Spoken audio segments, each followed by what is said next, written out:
এটা তো প্রেমের কবিতা। হ্যাঁ, তো কোনো সমস্যা? আপনি ক্লাসে কোনো বই নিয়ে আসেন, সেটা পড়াই। আপনি বাড়ির কে? Lodging master. আর আমি কে? আপনি এই বাড়ির মালিকের নাতনি। আমি আপনাকে যা পড়াতে বলবো আপনি তাই পড়াবেন। আপনি বই থেকে কবিতা পড়েন, কোনোটার যদি অর্থ না বোঝেন আমি বুঝাই দিচ্ছি।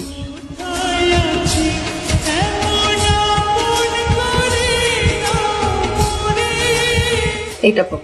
প্রয়োজন ছিল না মোটেও, তবু সঞ্চয় পরের থেকে শুনুন।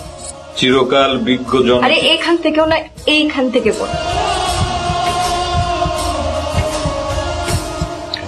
এখনো বাসিনি ভালো পুরোপুরি, আয়ত্তে রেখেছি কিছু প্রেম, অপূর্ণ রেখেছি কিছু অন্তরঙ্গ, সবাই পড়েছে প্রেমে, আমি সকলের চেয়ে কিছু বেশি। কি বুঝলেন? বুঝবো না কেন? এখনো ভালোবাসা পুরোপুরি হয়নি, আর ভালোবাসার ইচ্ছা আছে। কার ইচ্ছা আছে? কবির। শেষের লাইনটুকু আবার পড়েন তো। একবার তো পড়লাম। আমি পড়তে বলছি, পড়েন। সবাই পড়েছে প্রেমে, আমি সকলের চেয়ে কিছু বেশি। কে সকলের চেয়ে কিছু বেশি?